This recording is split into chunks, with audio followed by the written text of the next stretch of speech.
નમો લોહી સૌહરિહંતાણમ નમો લોહી સૌહૃદાનમ નમો લોહી સૌઆયર્યાન નમો લોહી સૌજ્યાયાન નમો લોહી સૌત્રિકાળવતી શ્રાવણમ ઓમકારમિંદુ સંયુક્ત નિત્યમ જયંતી યોગિના કામદમ ઔષધો છે ઓંકારાય નમો નમઃ મંગળમ ભગવાન મંગળમ ગૌતમોની મંગળમ કુંકુંદારી વિજેન્દ્રમોષ મંગળમ નમઃ સમયસારાય સ્વાનુભૂત્યા ચકાસ્તે સ્વભાવાય ભવાય સર્વમાં વિભાવ નિદાતા. સ્વામી કાર્તિકેય અનુપ્રેક્ષા. કાર્તિકેય સ્વામી રચિત આ ચરણાનુયોગનો ગ્રંથ છે અને શુભચંદ્રાચાર્ય ભગવાને એની ટીકા લખી છે. પંડિત જયચંદજી છાબડાએ ભાવાર્થને ટીકા લખ્યા છે અને એની ઉપર પૂજ્ય ગુરુદેવ કાંજી સ્વામી પ્રવચન દ્વારા આપણને ઘણું અધ્યાત્મ સમજાવી રહ્યા છે અને પરમાર્થભૂત વાત કહી રહ્યા છે. સ્વામી કાર્તિકેય અનુપ્રેક્ષાના સ્વાધ્યાયમાં આપણે ગાથા 477 સુધી સ્વાધ્યાય પૂરો કર્યો છે. હવે આજે આગળ ગાથા 478 થી સ્વાધ્યાય લઈએ છીએ. તપ, બાહ્ય તપ અને અભ્યંતર તપ. અભ્યંતર તપની અંદર છેલ્લું તપ ધ્યાન તપ, અને ધ્યાન તપની અંદર 4 ભાગ પાડી એને પહેલી તો સમજ એ આપી કે અશુભ અને શુભ એ 2 પ્રકારે છે. ધ્યાન 2 પ્રકારે છે. અશુભ કહ્યું તો આર્ત ધ્યાન અને રૌદ્ર ધ્યાન, અને એનું સ્વરૂપ સમજાવ્યું.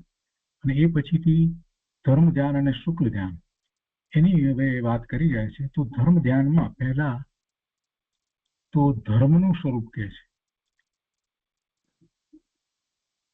આર્ત ધ્યાન અને રૌદ્ર ધ્યાન એ બંને ધ્યાન અશુભ છે, પાપથી ભરેલા છે અને એમાં દુઃખની જ પરંપરા ચાલ્યા કરે છે. માટે તેનો ત્યાગ કરી અને ધર્મ ધ્યાન કરવાનો શ્રી ગુરુનો ઉપદેશ છે. તો ધર્મ ધ્યાનમાં પહેલા ધર્મનું સ્વરૂપ કહે છે.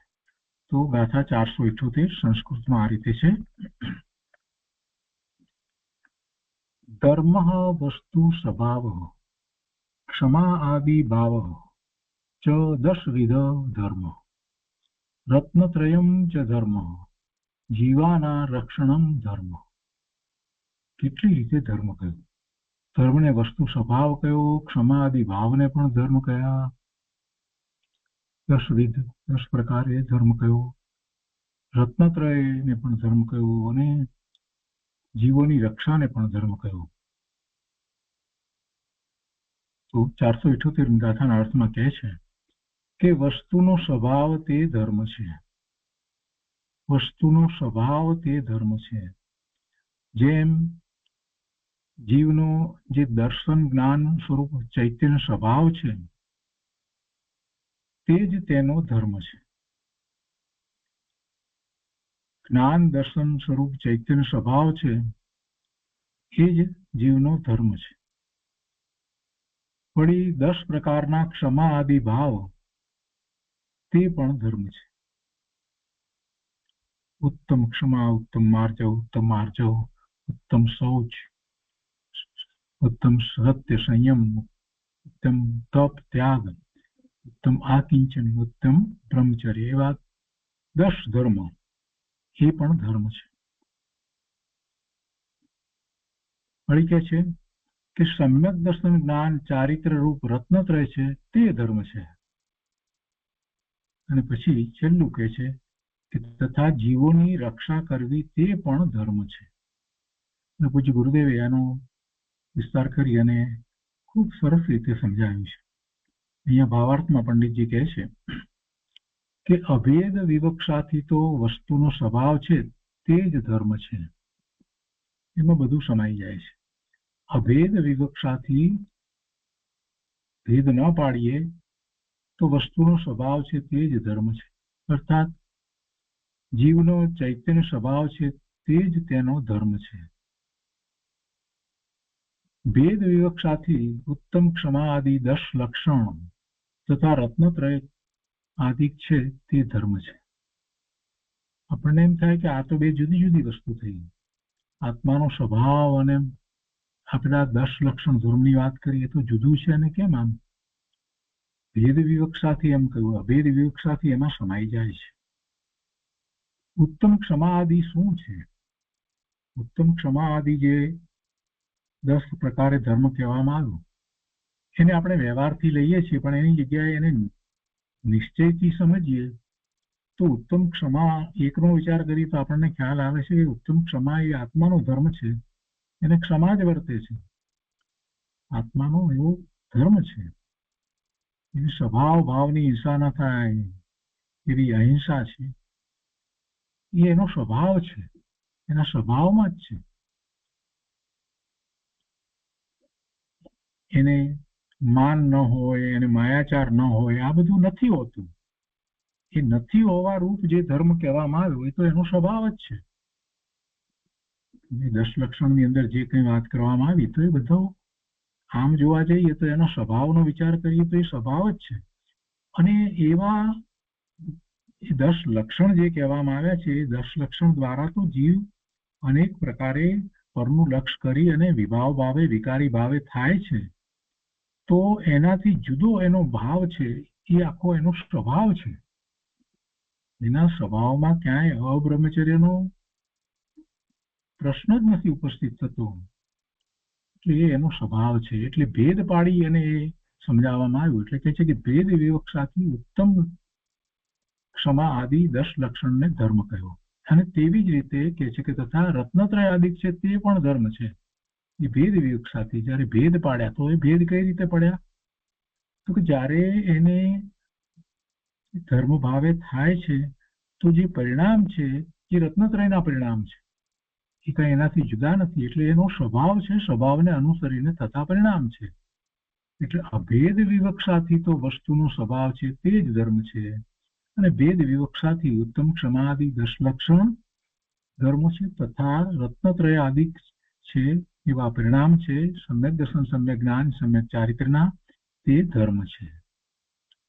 નિશ્ચયથી પોતાના ચૈતન્યની રક્ષા કરવી અર્થાત વિભાવ પરિણતિ રૂપ ન પરિણમવું તે ધર્મ છે. તથા વ્યવહારથી પરજીવોને વિભાવ રૂપ દુઃખ ક્લેશ રૂપ ન કરવા તથા તેના જ ભેદ રૂપ અન્ય જીવોને પ્રાણાન ન કરવો, એનો ઘાત ન કરવો તે પણ ધર્મ છે. એમાં નિશ્ચય અને વ્યવહાર બંને લઈ લીધા. તો આખી વાત જે છે એ તો અભેદ વિવક્ષાથી તો વસ્તુનો સ્વભાવ, આત્માનો સ્વભાવ એ જ ધર્મ છે. તો પેલા તો આ ગાથા ઉપર 478મી ગાથા ઉપર આપણે પૂજ્ય ગુરુદેવ કાંજી સ્વામીએ જે વિસ્તાર કર્યો છે તે લઈએ. સ્વામી કાર્તિકે અનુપ્રેક્ષા પ્રવચન પુસ્તક ભાગ બીજો, પાના નંબર 362. અહીંયા ગુરુદેવ પેલા અર્થ કહે છે અને પછી સમજાવે છે. વસ્તુનો સ્વભાવ તે ધર્મ છે. જેમ જીવનો દર્શન જ્ઞાન સ્વરૂપ ચૈતન્ય સ્વભાવ છે તે જ તેનો ધર્મ છે. વળી 10 પ્રકારના ક્ષમા આદિ ભાવ તે પણ ધર્મ છે. સમ્યક દર્શન, સમ્યક જ્ઞાન, સમ્યક ચારિત્ર રત્નત્રય છે તે ધર્મ છે. તથા જીવોની રક્ષા કરવી તે પણ ધર્મ છે. હવે ગુરુદેવ સમજાવે છે કે પહેલું, જો ધર્મની વ્યાખ્યા કરે છે, ધર્મ ધ્યાનની વાત કરવી છે તો પહેલા ધર્મની વ્યાખ્યા કરી. તો એમાં કહે છે કે ધર્મની વ્યાખ્યા કરે છે કોને ધર્મ કેવું. સ્વભાવ તો ત્રિકાળ છે અને ધર્મ તો વર્તમાન ક્ષણિક પર્યાય છે. સ્વભાવને ધર્મ કયો તો ગુરુદેવ એને જરાક વધારે સ્પષ્ટ કરે છે. સ્વભાવ તો ત્રિકાળ છે અને ધર્મ તો વર્તમાન ક્ષણિક પર્યાય છે. છતાં અહીં ત્રિકાળ સ્વભાવનો નિર્ણય કરીને એમાં વળીને અભેદ થાય છે. તેથી સ્વભાવને પણ ધર્મ કયો છે. સ્વભાવને ધર્મ કેમ કહ્યું? ધર્મ જે છે એ તો પર્યાય રૂપ છે ને. તો કે એવી પર્યાય સ્વભાવમાં અભેદ થાય ત્યારે થાય છે. સ્વભાવમાં ઉપયોગ વળી જાય છે અને એની સાથે અભેદ થાય છે, બે પણ રહેતું નથી, ત્યારે એ ધર્મની પર્યાય પ્રગટ થાય છે. એટલે સ્વભાવને પણ ધર્મ કહ્યો. આ પહેલું સ્વભાવને કેમ ધર્મ કહ્યો એની વાત ચાલે છે. જો એ સ્વભાવ સાથે એનો ઉપયોગ એ તરફ વળી અને એકરૂપ અભેદ ન થતો હોય તો એવા ધર્મના પરિણામ થતા જ નથી. એટલે સ્વભાવ છે એ જ ધર્મ છે, એ જ મૂળ ધર્મનું કારણ છે. બધા આત્માને ત્રિકાળ સ્વભાવ તો છે, પણ વસ્તુ સ્વભાવને ધર્મ કેમ કહ્યું? કોઈને પ્રશ્ન થાય કે બધાને છે એ સ્વભાવ, તો પછી એને ધર્મ કેમ કહ્યું? જે એનું લક્ષ્ય કરે છે એની સાથે એકરૂપ થાય છે, તન્મય થાય છે, તો એ ધર્મમાં પ્રવર્તી ગયો, ધર્મ ભાવે થઈ ગયો. સિદ્ધ ભગવાન સદાયને માટે ધર્મ ભાવે થઈ ગયા.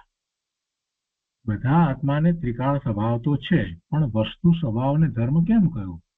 કે પર તરફનું લક્ષ્ય છોડાવી સ્વભાવના આશ્રય ધર્મ થાય છે એમ બતાવીને વસ્તુ સ્વભાવમાં ધર્મનો પર્યાય અભેદ થાય છે. વસ્તુ સ્વભાવ, આત્માનો સ્વભાવ, વસ્તુ એટલે આ જીવ દ્રવ્ય, એમાં એનો સ્વભાવ અનંત ગુણના ભવન રૂપ એનો સ્વભાવ, તો એમાં એ અભેદ થાય છે. ભેદ રહેતો નથી, એમાં એ તન્મય થાય છે, તે મય થાય છે. વસ્તુ સ્વભાવમાં આ જે પર્યાય નવો જે થયો જેને આપણે ધર્મ કહીએ છીએ, એ પર્યાય એની સાથે અભેદ છે. એ અભેદ પર્યાય જ્યારે થાય છે ત્યારે ધર્મ કહેવાય છે. ભગવાન આત્મા જ્ઞાન આનંદ સ્વરૂપ છે, અનંત ગુણ સ્વરૂપ છે. એની સાથે એ અભેદ થઈ જાય છે, ભેદ રહેતો નથી. અને જે પરિણામ થઈ રહ્યા છે એ ધર્મના પરિણામ છે. એ પરિણામ આનંદના પરિણામ છે, એ શાંતિના પરિણામ છે, એ નિર્મળતાના પરિણામ છે, એ સ્વચ્છતાના, એ ભવ્યતાના, એમ અનંત ગુણના એ પરિણામ એક રૂપે છે. અને એને જ આપણે રત્નત્રય કહીએ છીએ. સમ્યક દર્શન, સમ્યક જ્ઞાન, સમ્યક ચારિત્ર કહીએ છીએ. એ એક જ પર્યાય છે, માટે એને ધર્મ કહ્યો છે. ધર્મ બહારની ક્રિયામાં તો નથી, પણ દયા, દાન, ભક્તિ, પૂજાના શુભ ભાવ થાય એમાં પણ નથી. આખા જગતના જ્ઞાતા દ્રષ્ટાપણે રહેવું તે આત્માનો ધર્મ છે. એ કેવી રીતે આત્માનો ધર્મ? આખા જગતના જ્ઞાતા દ્રષ્ટાપણે રહેવું તે આત્માનો ધર્મ કેવી રીતે થયો? આ તો અરીસાની વાત કરતા હતા, અને પહેલા તો ઉદાહરણે અરીસાનો આપતા હતા, અને અરીસાની અંદર પ્રતિબિંબો પડ્યા કરે છે, તો જ્ઞાનની અંદર જગત આખા ના બિંબોના પ્રતિબિંબ પડે છે, એટલે જ્ઞાન રૂપી અરીસામાં જગત આખાના બધા પદાર્થો ઝળકે છે. એ આત્માનો ધર્મ કયો? કેવી રીતે? કેમ કે જગત આખાના જે પદાર્થો નું એ જ્ઞાન કરે છે, તો દરેક સમયે એની જ્ઞાનની પર્યાયની અંદર જે જણાઈ રહ્યું છે એ એના જ્ઞાનની નિર્મળતાને કારણે જણાઈ રહ્યું છે. એ આત્માનો ધર્મ છે. અને એવું ન સમજતા જીવ જે એને દેખાઈ રહ્યું છે, જણાઈ રહ્યું છે, એમાં કરતા ભોગતાપણાના ભાવ કરે છે, એ આત્માનો ધર્મ નથી. તો આત્માનો ધર્મ તો ફક્ત એટલો જ છે કે એ એના જ્ઞાનમાં જણાય, એટલે એનું એ જ્ઞેય છે. તો આત્માનો ધર્મ એ જ્ઞાન સ્વભાવ છે, તો જ્ઞાનમાં માત્ર જણાય, એ આત્માનો ધર્મ. પણ એ જ્ઞેયોની સાથે જોડાય અને શુભાશુભ ભાવે થાય, એ આત્માનો ધર્મ નથી. ધર્મ બહારની ક્રિયામાં તો નથી, પણ દયાદાન, ભક્તિ, પૂજાના શુભ ભાવ થાય એમાં પણ નથી. અને આખા જગતના જ્ઞાતા દ્રષ્ટાપણે રહેવું તે આત્માનો ધર્મ છે. આત્મા નો સ્વભાવ છે કે એ જ્ઞાતા દ્રષ્ટા જ છે, પણ એ ભૂલી જાય છે, જીવ ભૂલી જાય છે કે પોતે જ્ઞાતા દ્રષ્ટા છે. પોતાના જ્ઞાનનું આ બધું જ્ઞેય છે, એને સ્થાને જે એને જ્ઞેય તરીકે જણાય છે એ પદાર્થમાં એ પહોંચતો નથી, વ્યાપતો નથી, છતાંય એમ કે છે કે એના કાર્યો હું કરું છું, છતાંય એમ કે છે કે એને કારણે મને આનંદ થાય છે અથવા તો એને કારણે મને દુઃખ થાય છે. વસ્તુમાં રહી બાહ્ય પદાર્થો બધા એનાથી ભિન્ન રહ્યા, એ માત્ર એના જ્ઞાન રૂપી અરીસામાં ઝળકે છે, તો માત્ર એનો તો એ જ્ઞાતા દ્રષ્ટા છે. તો એ જ્ઞાતા દ્રષ્ટા પણ રહેવું એ તો આત્માનો ધર્મ છે. તો એમ નિર્ણય થયો એ જ ધર્મ છે. આગળ સમજાવે છે કે અત્યારે અભેદની અપેક્ષાએ ત્રિકાળી સ્વભાવને ધર્મ કયો છે. કેમ કે ભેદ પાડી અને વધારે સમજાવવામાં આવે, પણ છેવટે વસ્તુ ધર્મ કેવી રીતે છે, તો કે જે એનો સ્વભાવ છે એ જ ધર્મનું કારણ છે ને એ જ ધર્મ છે. એટલે અભેદની અપેક્ષાએ ત્રિકાળી સ્વભાવને ધર્મ કયો છે. તો પછી બધાને ત્રિકાળી સ્વભાવ તો સરખો છે, બધાને ધર્મ, પણ બધાને ક્યાં ત્રિકાળી સ્વભાવનો નિર્ણય જ છે, બધાને ક્યાં ત્રિકાળી સ્વભાવ સાથે એકરૂપતા છે, બધાને ક્યાં ત્રિકાળી સ્વભાવ સાથે તન્મયતા છે, બધાને ક્યાં ત્રિકાળી સ્વભાવનું લક્ષ્ય થયું છે. એટલે એ બધાને ક્યાં ખબર જ છે કે શું ધર્મ છે. અહીંયા કહે છે કે પર્યાયમાં ધર્મ થાય છે તે ધર્મની વાત નથી, કેમ કે તે ભેદ વિવક્ષામાં જાય છે. જો ગુરુદેવ જરાક વધારે સૂક્ષ્મતાથી વાત સમજાય છે, પર્યાયમાં ધર્મ થાય છે તે ધર્મની વાત નથી. ત્રિકાળી સ્વભાવને ધર્મ કયો ને એટલે કેમ કે તે ભેદ વિવક્ષામાં જાય છે. જેમ ગોળનો ગળપણ, મીઠાનો ખારો, અફીણનો કડવો અને લીંબુનો ખાટો સ્વભાવ છે, એમ આત્માનો જ્ઞાન દર્શન સ્વભાવ છે એની વાત છે. અત્યારે તો અભેદ વિવક્ષામાં તો આ વાત કરી રહ્યા છે, આ એના સ્વભાવની વાત છે. આ પહેલી વાત લીધી. હવે બીજી વાત, 10 પ્રકારના સમાધિ ભાવો તે પણ ધર્મ છે. આત્માના સ્વભાવને ધર્મ કયો. હવે બીજી વાત કહે છે કે 10 પ્રકારના સમાધિ ભાવો તે પણ ધર્મ છે.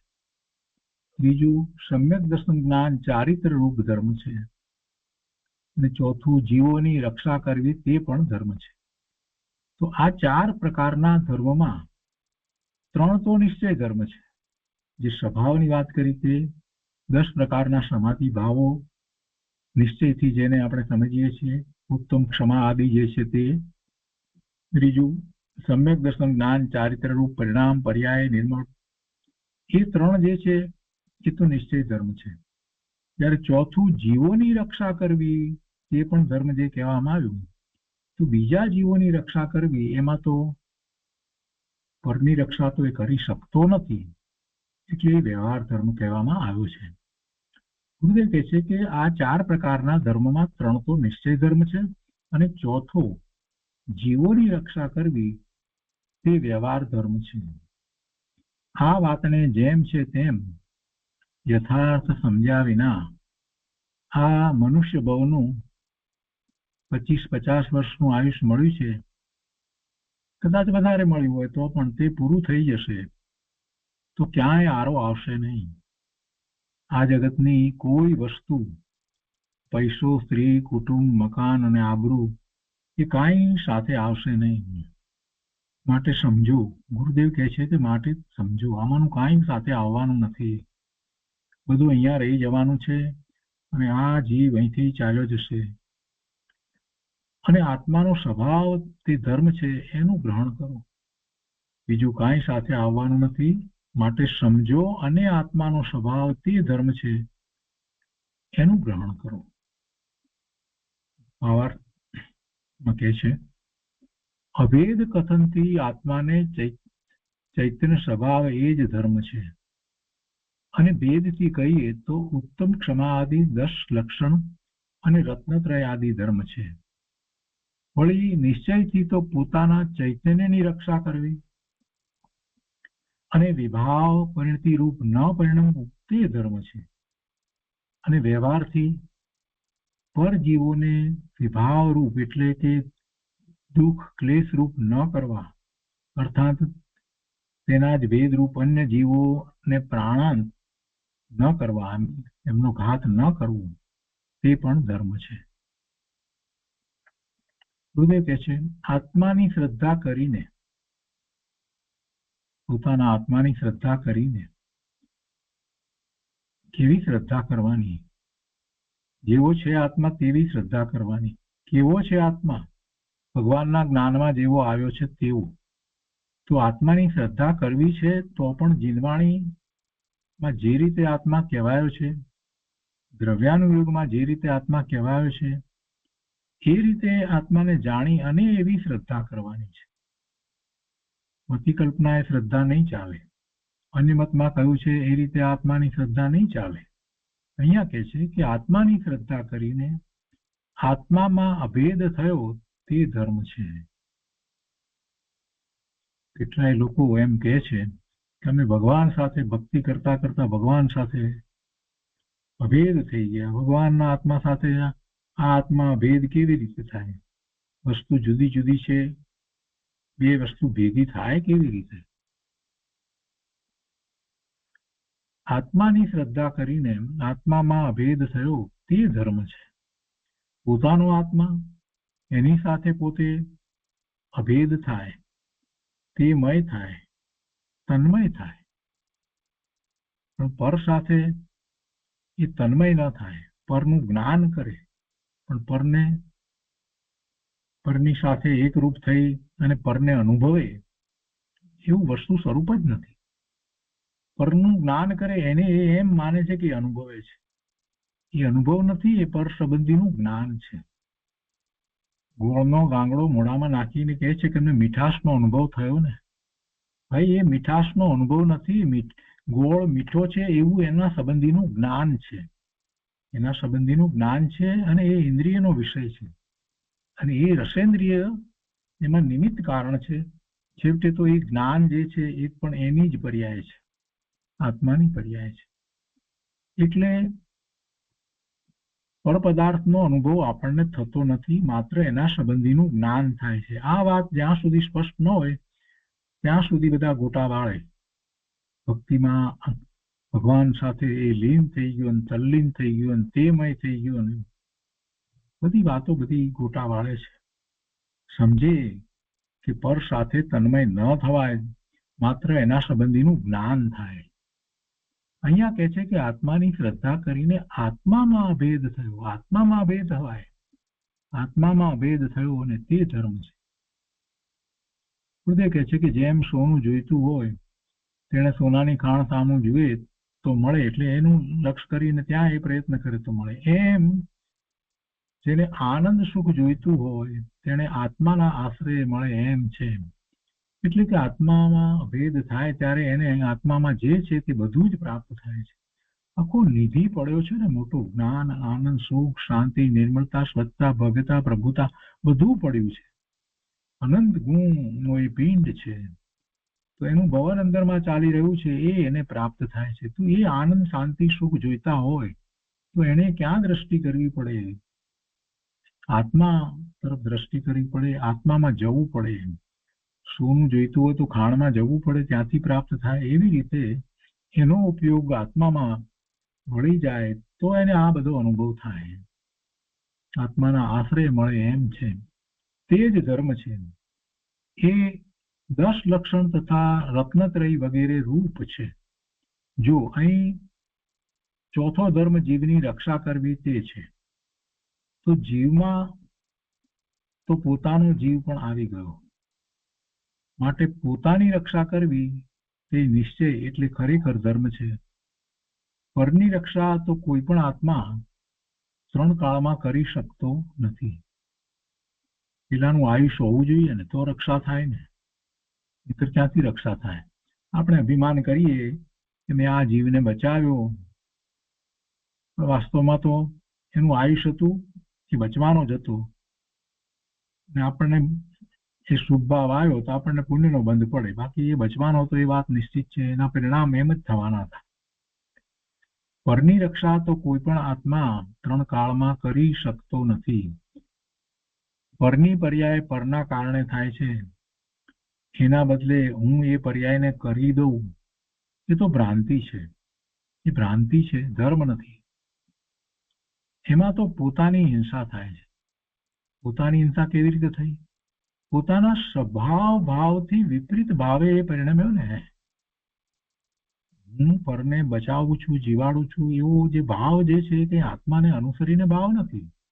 ભલે શુભ ભાવ હોય તો પણ ક્યાં આત્માને અનુસરીને છે? એમાં પોતાના ભાવ, સ્વભાવ, પોતાના ભાવ હિંસા થાય છે. એ ભ્રાંતિ છે. ભ્રાંતિ એ કઈ ધર્મ નથી. કૃપાળુદેવ શ્રીમદ રાજચંદ્રજીએ કહ્યું છે, ક્ષણ ક્ષણ ભયંકર ભાવ મનને કા અહો રાચી રહું. દરેક ક્ષણે આપણે સ્વભાવ ભાવથી અન્ય ભાવે પ્રવર્તીએ છીએ.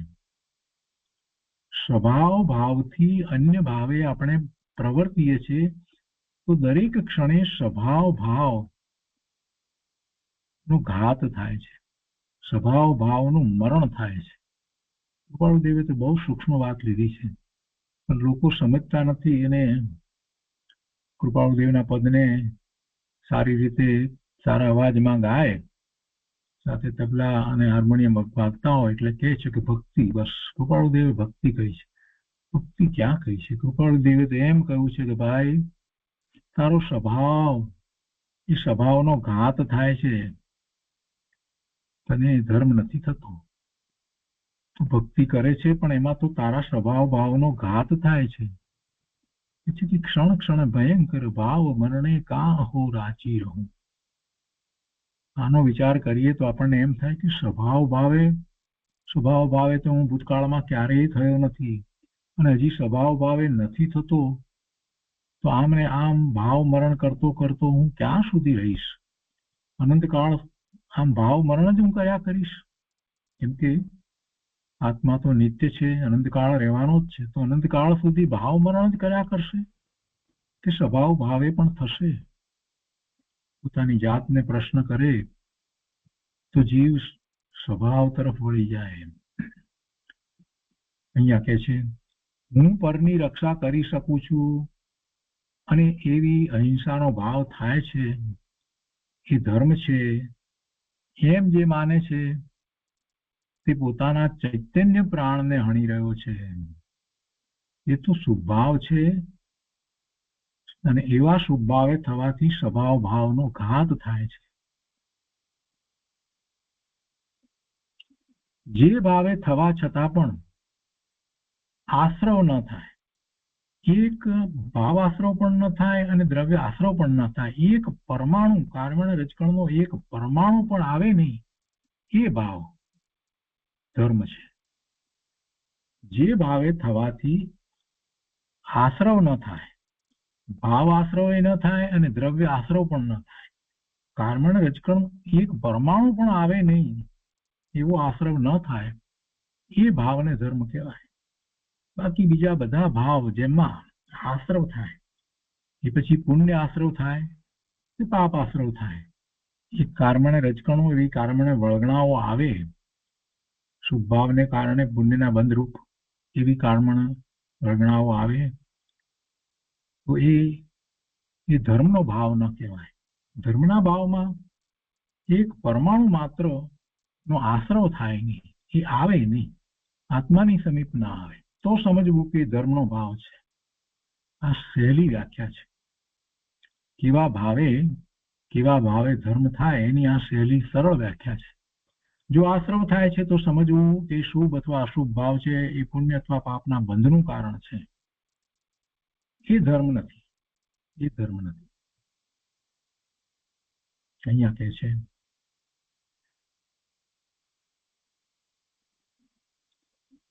કે હું પરની રક્ષા કરી શકું છું અને એવી અહિંસાનો ભાવ થાય છે, એ ધર્મ છે, એમ જે માને છે તે પોતાના ચૈતન્ય પ્રાણને હણી રહ્યો છે. તે જીવની રક્ષા કરતો નથી. સ્ત્રી, કુટુંબ આદિ રક્ષાના ભાવ કરતા પોતાની રક્ષા જાય છે. બીજાની રક્ષાનો ભાવ કરવા જાય છે તો પોતાની રક્ષા જાય છે, પોતાની દયા જાય છે, પોતાની દયા પડાતી નથી, પોતાના ભાવનો ઘાત થાય છે, ચૈતન્યનું રક્ષણ ચૂકી જાય છે, પોતે ચેતન ભગવાન આત્મા એનું રક્ષણ ચૂકી જાય છે. ક્યાંક આડોઅવળો થાય છે તો આ ચેતન ભગવાન આત્માને મૂકીને ક્યાંક ચાલ્યો જાય છે. આત્મા ચૈતન્ય જાણનાર દેખનાર છે, એ માનવું તે જીવ દયા છે. લોકો હિંસા અહિંસાના સ્વરૂપને જાણતા નથી. આ સિવાય હિંસા અહિંસાનું બીજું સ્વરૂપ જ નથી. ગુરુદેવ એક ઉદાહરણ આપીને સરસ રીતે વાતને સમજાવે છે કે સસલાના ને શિંગડા ન હોય અને સસલાને શિંગડા ઉગે તો આત્મા પરની દયા પાડી શકે. એટલે કે સસલાને શિંગડા ઉગે નહીં અને આત્મા પરની દયા પાડી શકે નહીં. એટલે સસલા તો ઉગે નહીં, એમ તો બનતું નથી. એટલે આત્મા પરની દયા પણ પાડી શકતો નથી, માત્ર એવો ભાવ કરે છે. આત્મા જ્ઞાતા છે, આત્મા દ્રષ્ટા છે. આત્મા જ્ઞાતા છે એનો નિર્ણય કરી અને આત્મામાં લીન થવું તે અહિંસા અને સાચી જીવ દયા છે. પોતાના સ્વભાવ ભાવની દયા છે. જગતના જીવોની આત્મા રક્ષા કરી શકતો હોય તો સ્ત્રી, પુત્ર, બાપ વગેરે, સ્ત્રી, દીકરો, બાપ વગેરે કુટુંબમાં કોઈને મરવા દે નહીં. જો એ રક્ષા કરી શકતો તો એ બધા કોઈને મરવા ના દે. અરે પોતે ડોક્ટર થયો હોય તોય એનું કાંઈ કરી શકતો નથી, એના દુઃખને ઓછું કરી શકતો નથી, એની પીડાને ઓછી કરી શકતો નથી, ગમે તેટલો મોટો ડોક્ટર થયો હોય તો. આપણે જોઈએ છીએ ને જગતમાં એવું થાય છે.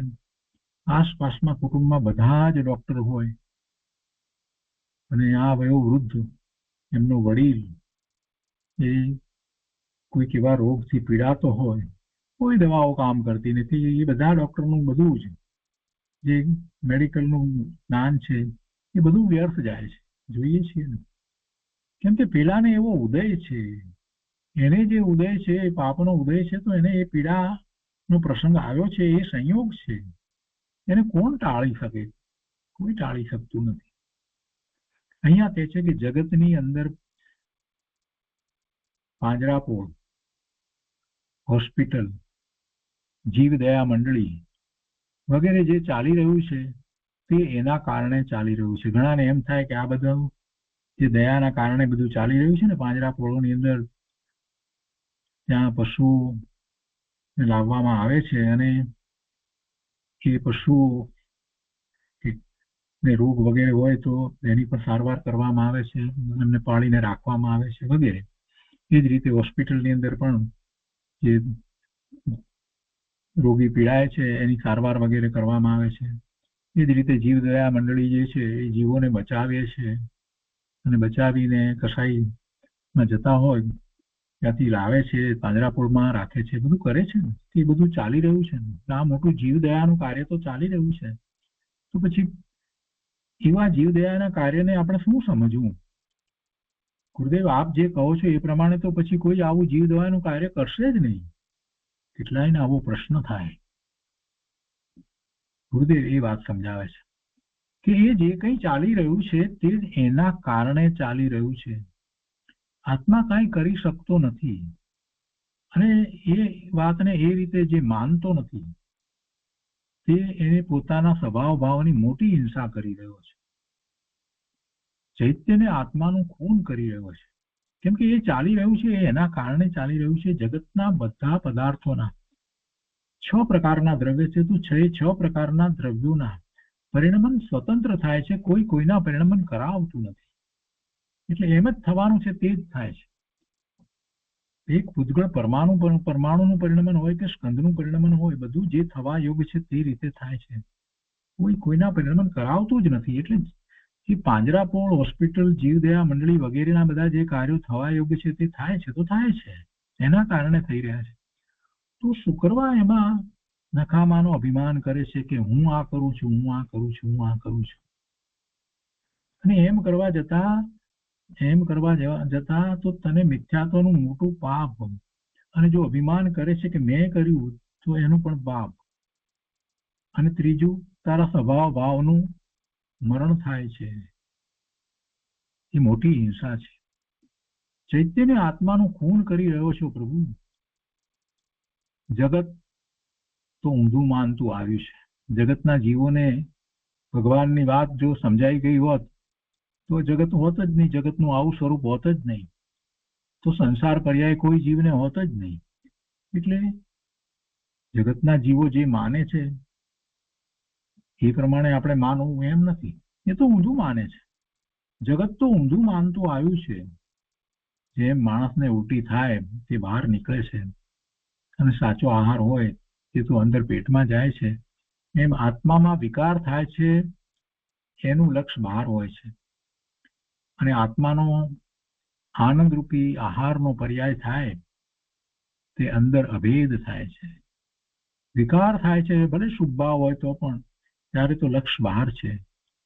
અને જ્યારે એને આનંદ શાંતિનો અનુભવ થાય છે, સાચી શાંતિ અને સાચા આનંદનો અનુભવ થાય છે, ત્યારે એનું લક્ષ્ય સ્વ તરફ છે, અંદર છે, અને સ્વ સાથે એ અભેદ થાય છે. તેને ત્રિલોકનાથ તીર્થંકર દેવ ધર્મ કહે છે. સ્વભાવ સાથે તે અભેદ થાય છે. એને ત્રણ લોકના નાથ તીર્થંકર ભગવાન ધર્મ કહે છે. હવે કોઈ એમ કહે કે આત્મામાં શ્રદ્ધા, જ્ઞાન અને રમણતા રૂપ અભેદ થવું તે જ ધર્મ છે, ધર્મ બહારમાં નથી, તો પછી આ જીન મંદિરો, સ્વાધ્યાય મંદિરો, માનસ્તંભ વગેરે કેમ થાય છે? ફરી બીજી જાતનો પ્રશ્ન કર્યો. જો આત્મામાં જ ધર્મ છે, આત્મામાં શ્રદ્ધા, જ્ઞાન અને રમણતા રૂપ અભેદ થવું તે જ ધર્મ છે, તો પછી બહારમાં આ ધર્મના નિમિત્તો જે જીન મંદિરો, સ્વાધ્યાય મંદિરો અને માનસ્તંભ વગેરે કેમ થાય છે? એનું પણ સમાધાન પૂજ્ય ગુરુદેવ આપે છે. ગુરુદેવ કહે છે કે આ જીન મંદિરો વગેરે જગતના ક્રમ પ્રમાણે એના કારણે થાય છે. એના કારણે થાય છે, એના ક્રમમાં થાય છે. જગતના ક્રમ પ્રમાણે એના કારણે થાય છે. કોઈ બીજાએ એને કર્યા નથી. ઉપદેશના કારણે પણ થયા નથી. ગુરુએ ઉપદેશ આપ્યો અને પછી પ્રેરણા આપી એટલે પછી આપણે મંદિર કરાવીએ, મંદિર બંધાવડાવીએ અને એમાં પ્રતિમાની સ્થાપના કરાવીએ. તો કે છે ના, ઉપદેશના કારણે પણ થયા નથી. જરા ધીરા થઈને સાંભળે તો આ બધું સમજાય એમ છે.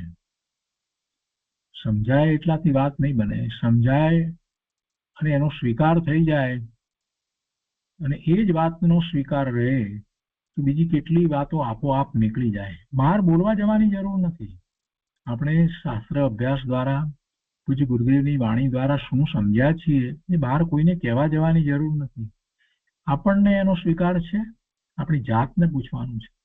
આપણને જો સ્વીકાર છે તો આપણું આખું પરિણમન જે છે એ આપણને જુદું થઈ ગયેલું જણાય એમ થાય. તો આખી વાત હવે તો બદલાઈ ગઈ છે. જીવનની અંદર મોટો બદલાવ દેખાય અને એ બદલાવ પછી આપણા બાહ્ય કાર્યોમાં પણ એ દેખાયા વિના રહે નહીં. અહીંયા કહે છે કે ઉપદેશના કારણે એ બધું થતું નથી. જરા ધીરા થઈને સાંભળે તો આ બધું સમજાય એમ છે. નાની ધર્મીને જ્યાં સુધી પૂર્ણ દશા થઈ નથી ત્યાં સુધી ધર્મ અનુરાગ એ પ્રકારનો આવ્યા વિના રહેતો નથી. પણ એ શુભરાગના કારણે થયા નથી. એને ભલે શુભ ભાવ આવ્યો, એવો ધર્મ અનુરાગ થયો, પણ છતાંય એના શુભરાગને કારણે મંદિર થતા નથી. એના શુભરાગને કારણે સ્વાધ્યાય મંદિર કે માનસ્તંભ થતા નથી. વિતરાગ પૂર્ણ ન થાય ત્યાં સુધી પૂજા, ભક્તિ, દાન, પ્રભાવના વગેરેનો રાગ ના આવે તો સમજવું કે તેને ધર્મની રુચિ જ નથી. એટલે એવો રાગ તો આવે, પણ રાગ આવે એટલે એની રચના થાય એમ પણ સમજવું ના, એમ નહીં. રાગ આવ્યો, બસ શુભ ભાવ આવ્યો, રચના થવી હોય તો થાય, ન થવી હોય તો ન થાય. એની રચના થવાથી મને લાભ કે નુકસાન નથી. એ રચના એના કારણે થાય છે. મારો ભાવ શુભ છે અને એ શુભ ભાવ પુણ્યબંધનું કારણ છે, ધર્મનું કારણ નથી. પૂર્ણ દશા થતા સુધી એવા શુભ ભાવ આવે છે. એ રાગ આવે જ.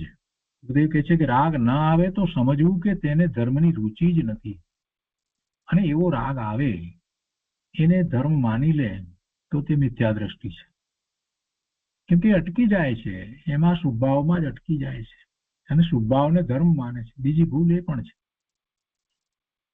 અને ધર્મનો રાગ હોય તો 12મા એવો યોગ એના કારણે હોય છે. ધર્મનો રાગ હોય, ધર્મનો રાગ, સાચા ધર્મનો રાગ હોય તો 12મા એવો યોગ એના કારણે હોય, યોગના કારણે હોય, યોગના કારણે હોય. ધર્મના કારણે યોગ એમ નહીં. એવો નિમિત્ત નૈમિતિક સંબંધ છે. જેમ છોકરા ઉપર રાગ હોય તો તેને માટે પૈસા રાખવાનો, તેને માટે ખર્ચ કરવાનો ભાવ આવે છે, ત્યારે એવો 12મા મેળ દેખાય છે. એમ ધર્મ અનુરાગ ધર્મીને થાય છે. તેમાં 12નો યોગ એના કારણે હોય છે. એમ પરજીવની દયાનો ભાવ થાય તે પણ શુભ ભાવ છે, એ શુભ રાગ છે. સ્વરૂપનું ભાન હોવાથી તેને વ્યવહારે અહિંસા કહેવાય છે અને એ રીતે તેને ધર્મ પણ વ્યવહારથી કહેલ છે. અને એવો જ નિમિત્ત નૈમિતિક સંબંધ હોય છે શુભ ભાવ વચ્ચે અને જે પરની દયા પાળવા વચ્ચે એવો નિમિત્ત નૈમિતિક સંબંધ પણ હોય છે. પછી બીજા દિવસના પ્રવચનમાં કહે છે કે આ ધર્મ ધ્યાનનો અધિકાર છે. આત્મામાં પૂર્ણ શ્રદ્ધા દશા કેમ થાય એનો આ ઉપાય છે. અને તે કેવા જીવોને હોય છે તે હવે કહે છે. કેવા જીવોને હોય તે કહે છે. આગળ કેવા જીવને ધર્મ ધ્યાન હોય તે કહે છે. આપણે એની જરા શરૂઆત કરીએ. પૂજ્ય ગુરુદેવે આ ગાથા ઉપર ઘણો વિસ્તાર કર્યો છે ને, ઘણી સમજવા જેવી વાત છે. તો ગાથા 479. હવે કેવા જીવને ધર્મ ધ્યાન હોય તે કહે છે. ધર્મની વાત સમજાવી, હવે એ ધર્મ ધ્યાન કેવા જીવને હોય તે કહે છે. ગાથા 479. ધર્મે એકાગ્ર મના યહ નૈવ વેદયતિ પંચધા વિષયમ વૈરાગ્યમય જ્ઞાની ધર્મ ધ્યાનમ ભવેત તસ્ય. એના અર્થમાં કહે છે કે જે જ્ઞાની પુરુષ ધર્મમાં એકાગ્ર ચિત્ત થઈ વર્તે, ધર્મ તો પહેલા સમજાવ્યો ને 478 ગાથાની અંદર ધર્મ તો સમજાવ્યો. હવે કહે છે કે જે જ્ઞાની પુરુષ ધર્મમાં એકાગ્ર ચિત્ત થઈ વર્તે, પાંચે ઇન્દ્રિયોના વિષયોને ન વેદે, ન અનુભવે તથા વૈરાગ્યમય હોય તે જ્ઞાનીને ધર્મ ધ્યાન હોય છે. કોને ધર્મ ધ્યાન હોય? જે જ્ઞાની પુરુષ ધર્મમાં એકાગ્ર ચિત્ત થઈ વર્તે,